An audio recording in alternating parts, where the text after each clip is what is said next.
আসসালামু আলাইকুম রহমতুল্লাহ। আমি পবিত্র ঈদুল আজহা উপলক্ষে প্রিয় রংপুর নগরবাসীকে আমি জানাচ্ছি শুভেচ্ছা ও ঈদ মোবারক। আমরা পূর্বেই বলেছিলাম যে আমাদের এই ঈদুল আজহা উপলক্ষে যে আমাদের সম্মানিত রংপুর নগরবাসী যে পশুগুলো কোরবানি করেন, সেই পশুগুলো কোরবানি করার জন্য আমরা রংপুর সিটি কর্পোরেশন থেকে 33টি ওয়ার্ডে 66টি জায়গা নির্ধারণ করেছি এবং সেই জায়গাগুলোতে সুন্দরভাবে এবং সুষ্ঠুভাবে কোরবানি সুসম্পন্ন করার জন্য যে যে বিষয়গুলো দরকার প্রত্যেকটি বিষয় আমরা সুসম্পন্ন করেছি এবং আমাদের প্রিয় নগরবাসীকে বলেছি যে সিটি কর্পোরেশন কর্তৃক নির্ধারিত 66টি স্থানে আপনারা আপনাদের পশু কোরবানি করবেন।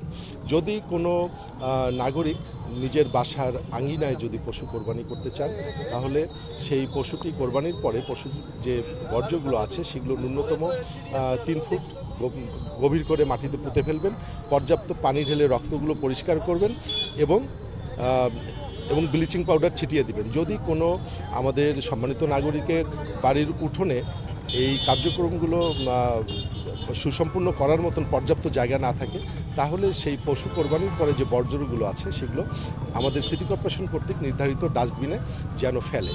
তো এগুলো আমরা বলেছিলাম, বলার পরে আমরা আলহামদুলিল্লাহ আমরা যথেষ্ট সাড়া পেয়েছি এবং রংপুর নগরবাসী আমাদের সেই কথাগুলো রেখেছেন এবং এখন পর্যন্ত আমরা যেটি দেখছি আমাদের রংপুর নগরীতে প্রায় 1069 জন পরিচ্ছন্ন কর্মী কাজ করছেন।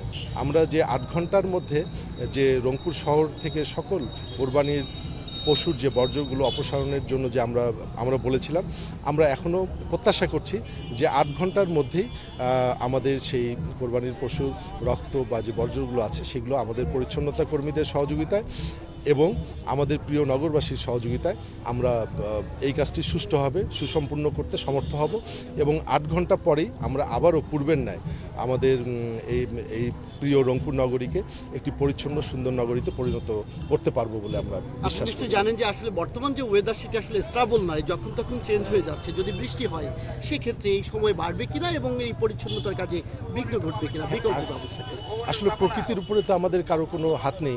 আপনারা দেখছেন যে বেশ কিছুদিন থেকেই প্রকৃতি আমাদের বিপক্ষে, কখনো ঝোড়ো হাওয়া, কখনো বৃষ্টি পড়ছে, কখনো রোদ উঠছে, কখনো এরকম লুকোচুরি করছে প্রকৃতি আমাদের সাথে।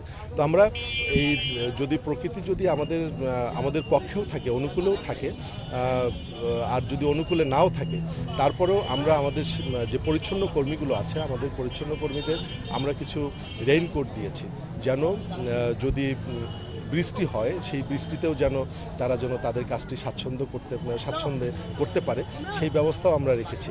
সব মিলায় আমি মোটামুটি কনফিডেন্ট যে 8 ঘন্টার মধ্যে আমরা রংপুর নগরীকে একটি পরিচ্ছন্ন নগরীতে আমরা পরিণত করতে পারবো। অনেক